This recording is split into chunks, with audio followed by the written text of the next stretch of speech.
Long-time listener, first-time writers, they say, and this happened about a year ago, and holy F. I never thought something this messed up would happen to me and my family.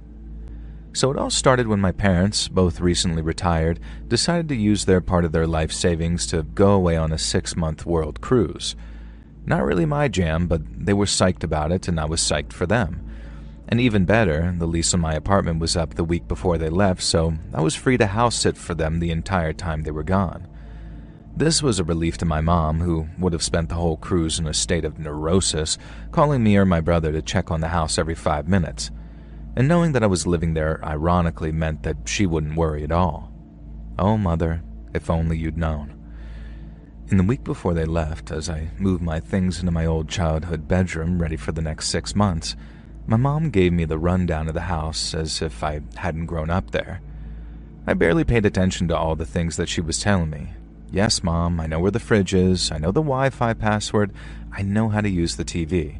I know the guest room is filled with Aunt Joni's art while she's between husbands, and that I must not dispose of any of it. What I didn't know about, though, was the new neighbor. His name was Mr. Samuels, and he moved in a few months previously. If you believe my mom, Mr. Samuels was an angel sent from heaven. He was the loveliest, sweetest old person, Mom said, despite the fact that he was only a couple of years older than my dad. Now, he baked cakes for the neighbors, so I shouldn't be surprised if he dropped by with some muffins or maybe even some red velvet cake. I admit, I do like a good red velvet cake, so maybe Mr. Samuels was okay by me. Mr. Samuels had a nurse who came by every other day, so I didn't need to worry about him apparently, not that I'd been planning to. Mom did enough worrying for the whole family. I didn't actually see Mr. Samuels before my parents left for their cruise because he was away staying with one of his kids. And so I bid my parents farewell at the docks, waving a handkerchief and sobbing like a wartime bride. Not really, but then headed back to the house, ready for 6 months of hardcore freelance art commissions and watching all the subscription services that my parents subscribed to and I didn't want to pay for.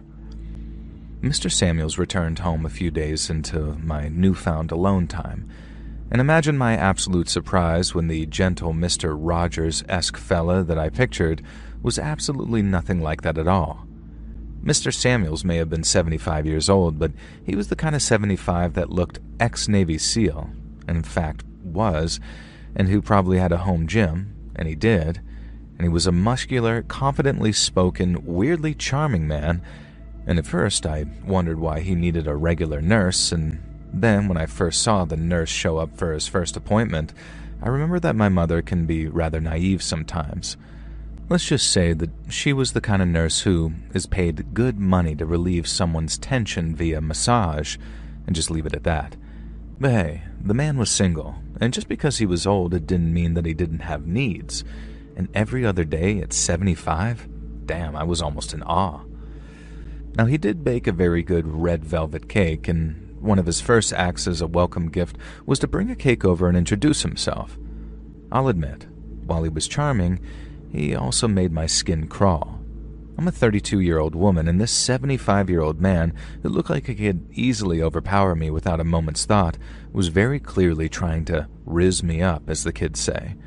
And I usually hate the phrase undressing me with his eyes, but there was no better way to describe it here. And Mr. Samuels made no secret of it. He'd make remarks like, "Gladys never said her daughter was so cute," or how he'd wish that he'd known my mom when she was my age, things like that. It would have been flattering if it wasn't so intense, and he wasn't quite so, I don't know how to describe it, but he had this aura where it was obvious that he wanted me to know that he could take me. And I've known guys like this since high school, but never once was he ever twice my age. And he wasn't so much a silver fox as a white wolf, and once I got that image in my head, I couldn't shake it. Thankfully, I didn't have many dealings with Mr. Samuels outside of him bringing over baked goods, and in the end, as much as it hurts me to have to do so, I ended up tossing them out because I was becoming paranoid that he might be slipping something into the baking. I'd watched an Instagram short about a predator who did some fairly gross stuff like that, and I got it inside my own head about it a little. Looking back, I am pretty grateful that I didn't risk it. And so after a month of catching up on art commissions and emailing editors begging for work, I began to go a little stir-crazy. Surprisingly, Mom didn't call anywhere near as much as I expected, and I found myself missing my goofy parents a lot. We had a few Zoom calls, but the internet on the cruise ship wasn't exactly reliable, and so half of the time it was like watching my folks in stop motion while Mom yelled, "What was that? What did you say, Sel?" over and over, as my name is Celeste, but she calls me Sel. I decided to surprise my parents by giving the house a little bit of a decluttering, or at least the parts that I knew that I was allowed to touch. Aunt Joni's paintings could stay, but I knew that the attic was an absolute crap show of disorganization. Plus, I figured that I'd find a bunch of fun childhood memories up there, and maybe some stuff that was worth a bit of money. I remember my brother having a bunch of old consoles and action figures that surely had to be worth something, and God knows that we both could have used the money since we were both artists. I wasn't in the attic for long before I came to two realizations. One, this was going to be a mammoth job, and two, someone had cut a hole in the drywall between our attic and the adjoining one. And of course, it was Mr. Samuel's attic. Not only that, cables were snaking through the hole, followed them through the maze of boxes and old Christmas decorations, and I was horrified at what I found. Holes had been drilled into the floor, very recently by the look of the sawdust, and two wires snaked down into two rooms. Now, without going into technical details, I traced the wires to the bathroom and the bedroom that I was staying in and discovered that small cameras had been set up, hidden within fake smoke alarms. Now, following the wires back up and creeping into Mr. Samuel's attic, I found a laptop running with active feeds of both rooms. The bedroom camera was angled so you could see the whole room, and the bathroom camera was angled at the shower. And so in short, dear sweet old Mr. Samuels had literally been spying on me for God knows how long and had violated my privacy in the most diabolically disgusting way. I minimized the live feed and found a folder on the desktop marked quote-unquote best of. The contents horrified me.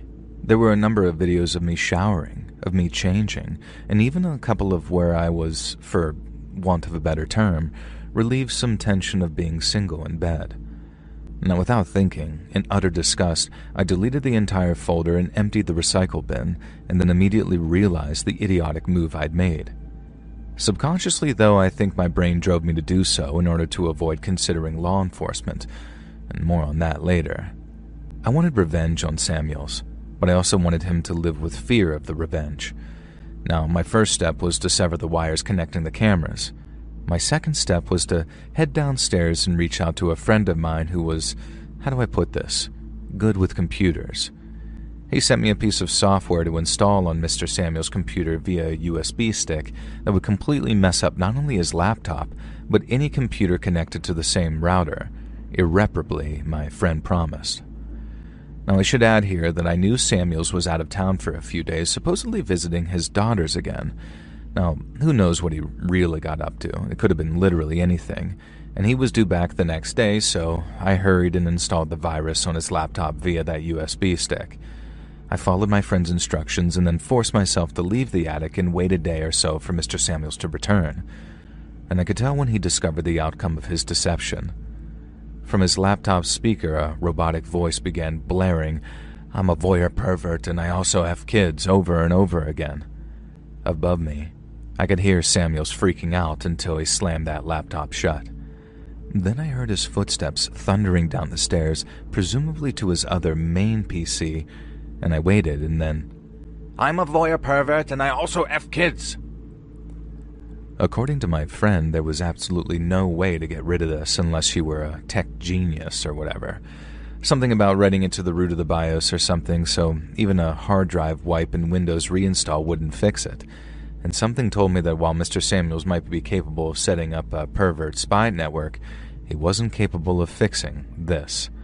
I was right, because the next weekend, I saw his entire desktop PC smashed into little bits sitting out on the sidewalk for the garbage collection. Hilariously, they wouldn't take electronics, so it was just sort of left there until the HOA contacted him about the unsightly garbage, and the next day, a snapped laptop joined the pile. Now, I'm sure he suspected me because the baking delivery stopped, and he also avoided eye contact with me whenever we'd pass each other, coming and going. Now, I still felt sick that this dirty, disgusting old perv had gotten away with getting off to me at my most vulnerable, though. I kept consoling myself with the reminder that he was 75 and would be dead long before me. But then I had nightmares about how he might have sent the videos to other like-minded perverts. No matter how much I reminded myself that the low-quality, grainy pictures made my identity impossible to discern, it didn't help because Samuels could easily have doxed me. I live in fear of something else happening, but nothing else did. I confessed my fears to my friend, though, who suggested one final idea. I don't know exactly what he did, but a few days later, a smartphone arrived in the mail. My friend told me to stick it through Samuel's mailbox in the middle of the night and just leave it at that. And I asked him why and what the phone contained, but he told me it was better that I didn't know. I posted the phone. Whatever was on there had caused Samuels to become a recluse, and the rest of my house-sitting went without incident. And after a while, I noticed that the nurse was no longer coming to visit Samuels. Good. And that man didn't deserve any joy in his life. And eventually my parents returned from their cruise. I didn't tell them anything about what had happened. I was honestly just too ashamed, and too worried that my dad, the mild-mannered as he was usually, would spend his remaining years in prison for killing their next-door neighbor if he knew what he'd done to his baby girl. Now, a few months after I moved out into my own place again, Mom mentioned that Mr. Samuels had been placed into an assisted living facility by his children. She said it was all very strange, like he mentally declined within the space of a year. Now, I said nothing, but I had to suppress a smile there. I don't know if I did the right thing by not calling the cops and handling everything in this very unusual way, but here's the reason. When I was in college, I was assaulted. My experience with the police was, well, as I'm sure some of you know, not so good. And I was made to feel like it was all my fault because of how I dressed and because I'd had maybe 2 drinks, because I'd been affectionate with my assailant. I know all cops aren't like that. I know that plenty of cops are sympathetic, even heroic with certain victims, but I was not one of them. And the idea of trying to convince them that my elderly neighbor was spying on me, even though realistically the evidence was all there, it just terrified me. And so maybe I handled things pretty badly. Maybe me and my friend taking justice into our own hands was an immoral decision. But honestly, knowing what that man was capable of in his 70s, I can only imagine the things that he may have done when he was younger, fitter, and more savvy at getting away with it. And knowing he's spending the last years of his life slowly losing his mind in an assisted living facility, probably being spoon-fed baby food by a tattooed male orderly who he can't sexually harass, well, honestly, I sleep at night just fine. I do still periodically check for spy cams, though, as I'm quite paranoid and you can never be too careful.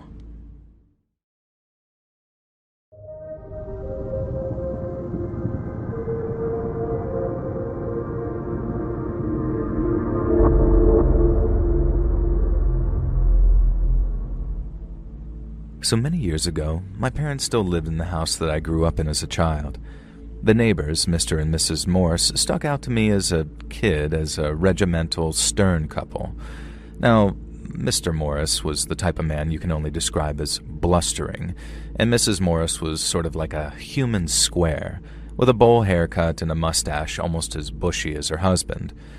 Now, if this sounds like being uncharitable to them, hell yeah, I definitely am, and you'll hate these two by the end of the story as well. Unless you're a psychopath, in which case, may I suggest that you live in a cabin in the woods without neighbors.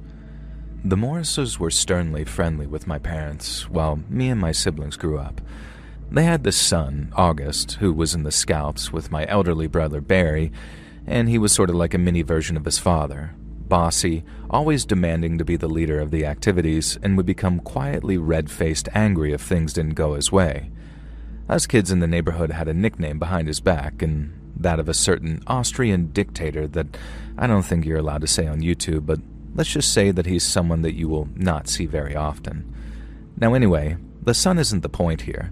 He was sent off to military boarding school at some point during high school, and the wild thing is that he bragged about asking to be sent there. And so we just grew up around the Morrises, who were pretty stern but polite and mostly just sort of kept to themselves. Occasionally they'd complain if our music was too loud or if we had a barbecue that ran past 9 p.m. And if any of mine or my siblings' balls went into the neighbor's garden or over the boundary hedge, well, you could kiss that goodbye. They would return it, but they would puncture it.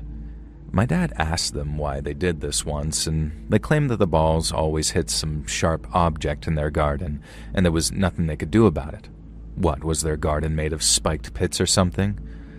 Now, eventually my brother Barry moved out for college, and then a couple of years later so did I, and then a couple of years after that, Andy moved out to go traveling. And that just left my parents and our much, much younger sibling Sammy, who was only 10 when I was 20. Now one day, my mom FaceTimed me in tears telling me that they were being taken to court by the Morrises. And when I got her to calm down and Dad joined the call, they explained that they'd received a legal letter from the neighbors explaining that our boundary hedge had been encroaching on their land for years, and that my family owed them over $400,000 in reparations for lost revenue for use of the land as expansion for an unspecified business. Now, the reason they called me first was because I was studying law at the time. Immediately, this rang a million alarm bells in my head, and I asked them what distance the hedge was supposedly encroaching on the neighbor's land, and they very meekly told me 1 inch. And I asked them to scan the letter and send it over. I did some research, called a few friends, and discovered that, much as I suspected, the law firm representing the Morrises not only was not reputable, but in fact, entirely imaginary. The Morrises had invented their own law firm and sent a fake threatening letter. And my biggest confusion was why. It was obvious that my parents wouldn't just pay $400,000 without seeking legal counsel. And the answer came a couple of days later when a second letter from the fraudulent law firm arrived. They presented an offer that the bill would be dropped if my parents would agree to shift the boundary hedge 10 feet back, granting a much larger boundary to the neighbors as a sort of cost-free compensation to avoid any monetary demands. Now, this was something that, knowing my parents, if they didn't have a daughter who was a lawyer in training, they may have agreed to that just for a quiet life. Now, I worked it out using some land blueprints and contacted the relevant offices and discovered that the Morrises had applied for an extension to their house and purchased a prefab guest house, but both projects would require them to encroach into my parents' land. And so at the time, I happened to be dating an older guy, who's now my husband, who worked for a law firm specializing in this kind of thing. And he did some digging and checked out some old records, and it turned out that the boundary hedge was in fact around a foot into my parents' property, meaning if anything, the Morrises had been encroaching on our land this entire time. My boyfriend drafted an actual legitimate legal document stating this with the relevant proof, and the letter ended with a confirmation that my family was simply letting things be as long as the Morrises did the same to avoid any kind of escalation. We hoped that being caught red-handed would cause these fools to drop their lies. Clearly, we underestimated just how badly they wanted their extension, or how much money they dropped on this back garden prefab, presumably non-refundable. However, their next move didn't take the form of fake lawyers or legal threats at all. Instead, my parents started receiving notes written like ransom letters, with the letters cut out of various magazines. I'm not joking. They made strange, bizarre threats, such as a promise to kill our pet miniature donkey, something we never even owned, and another letter threatened to poison the koi in our pond. We don't have a pond or koi. The letters were so ridiculous that my parents kept copies, but didn't report them to the police, not at first. But then they became threatening. My parents wouldn't show me the notes directly, but they let slip that the notes names myself and my brothers, and then finally, a note arrived promising that Sammy would never arrive home from school one day when they least expected it, which is when they finally went to the cops. And of course, the cops couldn't prove that the notes came from the Morrises. This harassment went on for 5 years.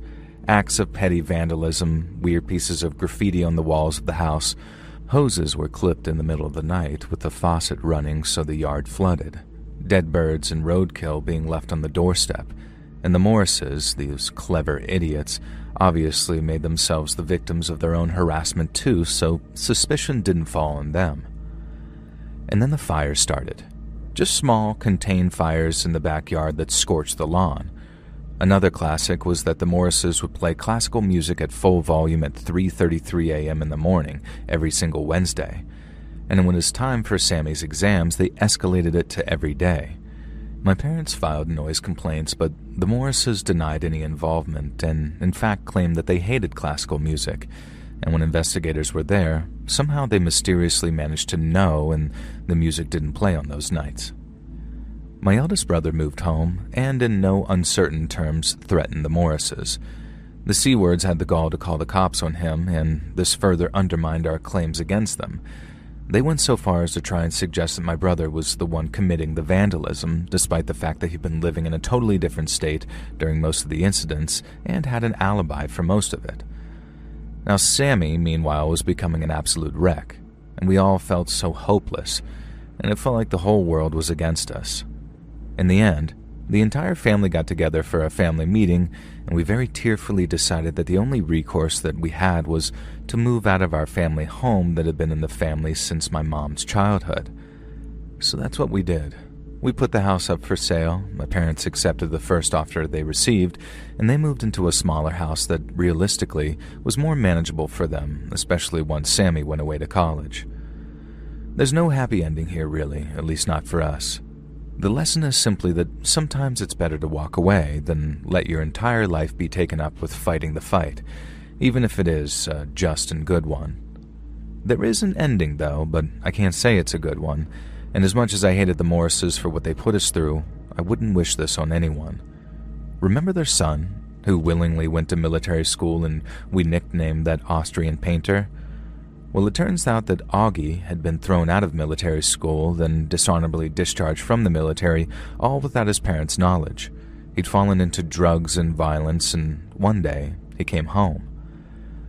Augie held his parents at gunpoint with a sawed-off shotgun, zip-tied them back-to-back to dining chairs, and then he and a couple of associates robbed the Morrises of every valuable they could get their hands on, and then, as a parting gift, with the butt of that sawed-off, he shattered both of his father's kneecaps. Nobody knows what caused Augie to hate his parents so much. It's probably not hard to guess, but when he was caught, he kept quiet. And he was caught a few days later as he admitted to what he'd done, but not why he'd done it. He was sent to prison for quite a few years, and Mrs. Morris died shortly after, poetically said to have died of a broken heart. Mr. Morris spent the rest of his years in a hospice, unable to walk, and also never uttered a single word again since that night. And so the new neighbors who bought our family home never had to deal with the neighbors from hell, and the whole story is a reminder of just how completely messed up and pointless the motivations of some people can be, how they can live with themselves when they all cause so much pain, and how when you cause pain to others, sometimes it returns to you tenfold. I don't know if I believe in karma, but in this case, I can't help but feel that no matter how much the Morrises screwed with my family, they got far more than they deserved, and I can only hope their son, Augie, can one day find some peace. So recently, I moved into an apartment block in a pretty artsy area of a pretty artsy neighborhood. Now, I won't dox myself, but you can probably guess one of two places I mean, and it's not the New York one. I love this apartment building. It was more of a boarding house, really. Only 8 apartments and the top floor belonging to the building super. And all the neighbors were really friendly, and most of us were artists of some sort. And there was me, a painter, and then we had a singer, a couple of writers, 2 more painters, and a mixed media artist, and apparently a sculptor. The sculptor was the neighbor directly across from me. Nobody knew his name, or even if he definitely was a he. He just went by the moniker TTT, all capital. The rest of us would often have sort of group brainstorm evenings where we'd chat about art and set the world to rights, in the common room or TV room that we all shared on the ground floor. Triple T never joined us, of course, and soon the mysterious sculptor became the subject of fascination for a group of creatives with hefty imaginations and too much time on our hands, obviously.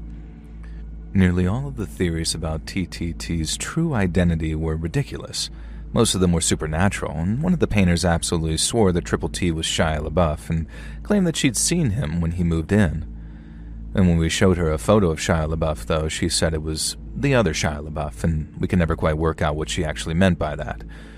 One of the writers decided that Triple T was a ghost, like in the movie Ghost, and that his sculptures were all clay pots, and he was waiting for his Demi Moore to sit at the pottery wheel so he could finally create again.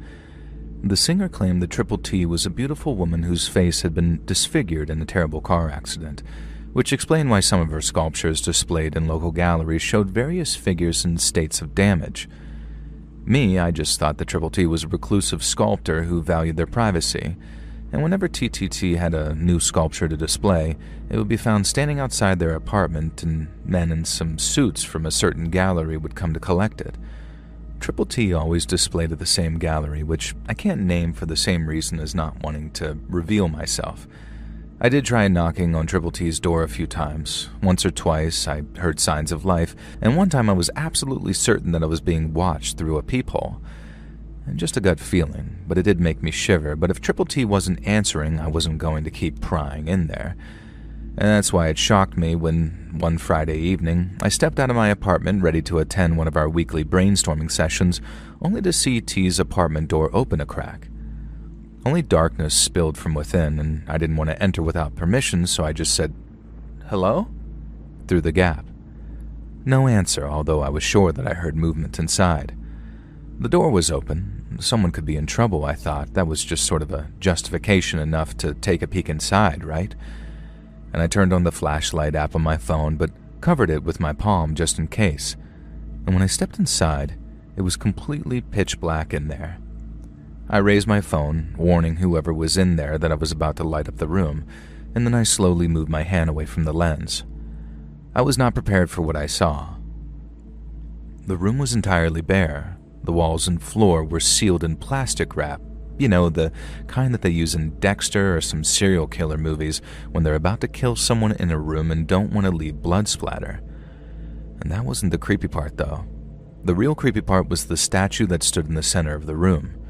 It wasn't some kind of horror mannequin. It wasn't some horrific effigy of myself or anything else in the building. It was a classic-looking statue of the Holy Mother Mary, the kind that you find in a Catholic church.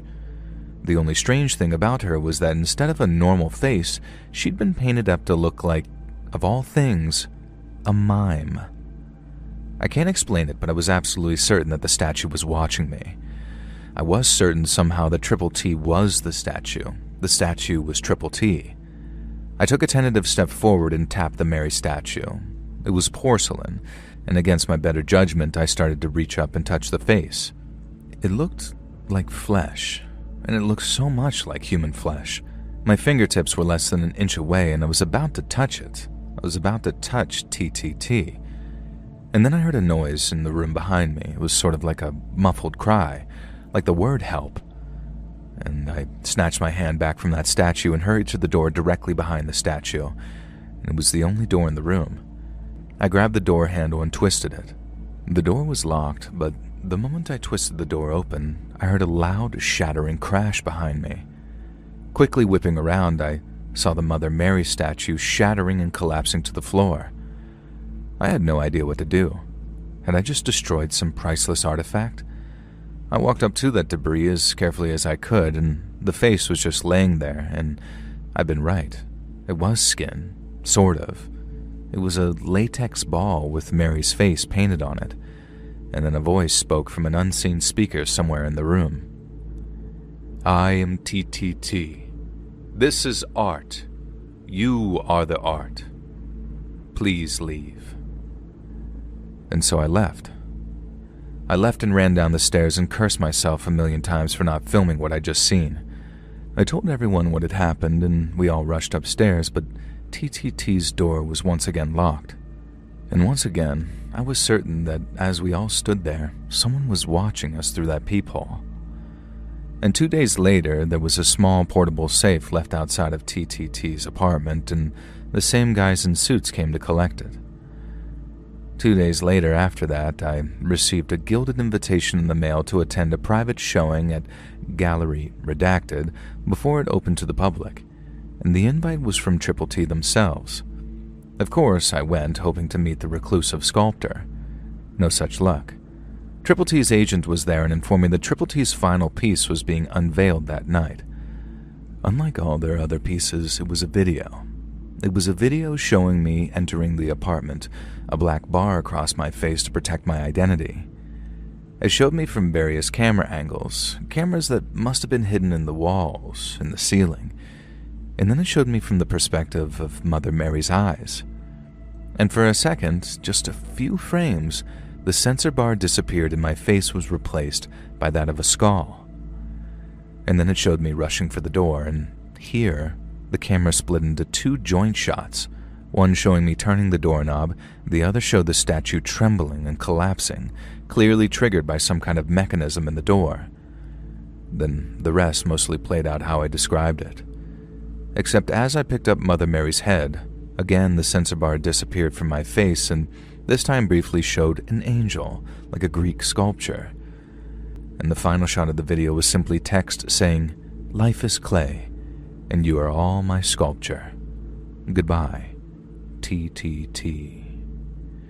That was the only time the video was shown. I've tried to track down a copy for this last year. If anyone out there has any leads at all, please let me know in the comments. But holy crap, this was the creepiest and most bizarre thing to happen to me, and I am obsessed with getting a copy of this video. If anyone has any leads, anyone at all, please comment. I need to see it again. I need to understand why Triple T was trying to say this and what it says about me. All the other artists in the boarding houses have theories, and I'll leave you to make up your own. But there's one thing I've learned from all of this, one universal truth that speaks to us all in our very soul. Artists are freaking weird, man. Do any of you have someone who you'll never forget, even though you never really knew them that well? Someone who was a constant in your life, just sort of a background character who isn't around anymore. Someone you find your mind drifting back to every now and then because even though you didn't know them that much, you just saw them all the time and they were like an interactive, friendly part of the furniture. Now, I don't mean that in a derogatory way. It's like a beloved lazy boy that you get from Goodwill. You don't know its backstory, and you never will, and you don't ask about its past, and it doesn't ask about yours. Christ, this sounds dehumanizing, but it's how I think about it. It's in a fond, loving way, trust me, and I hope one day I'm someone else's Goodwill lazy boy, someone who touched a person's life just by being there, and someone they'll always remember. Now, I remember Mr. Browning. I'll never forget him, and even though the last time I saw him was probably 1985, I think I remember him fondly regardless of how things ended. Now, I sure know that I always thought fondly whenever this guy crossed my mind. Me and the wife often talked about how we should invite him over for dinner. We wondered if he was lonely after his wife had passed a decade or so before, and we wondered if his adult kids called often because they never seemed to visit. But we just never got around to asking Mr. Browning. Hell, I don't even remember what his Christian name was. It was always, "Good morning, Mr. Browning," and he'd respond with, "Good morning, Ted." He was my elder. We understood the hierarchy, and I do know that he was a former teacher, so maybe he thought of himself as Mr. Browning. Maybe it didn't even cross his mind to ask me to call him by his first name. Amos, that was it. Amos Browning, and I remember from his obituary and later the funeral. And I think those were the only times that I heard his first name spoken, and one of the only times that I saw his adult children. His son was a very doughy-faced man who looked bored to be at his father's funeral. His daughter was one of those sharp-faced women with a meek, sycophantic husband and the kind of bratty son who wanted to be the center of attention, even at Grandpa's wake.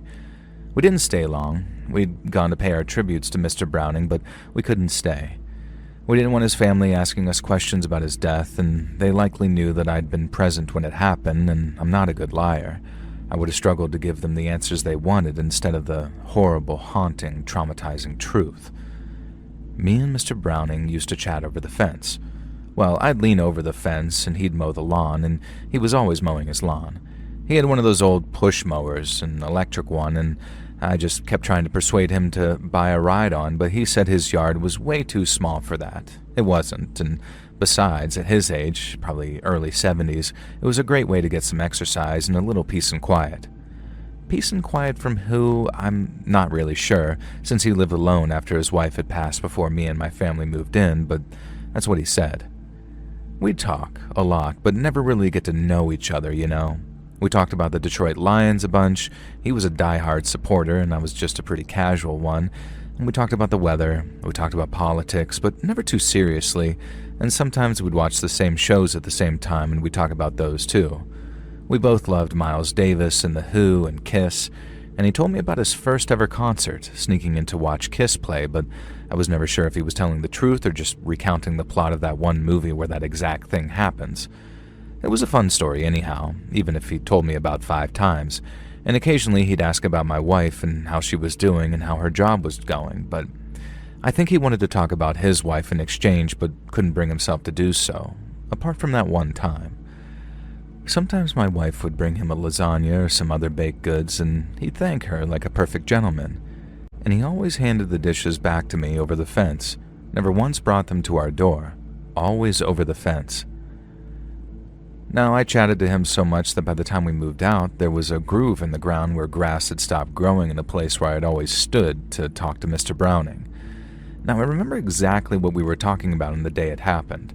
My wife had just had a minor operation to remove a benign cyst from her breast, and he was asking how she was doing.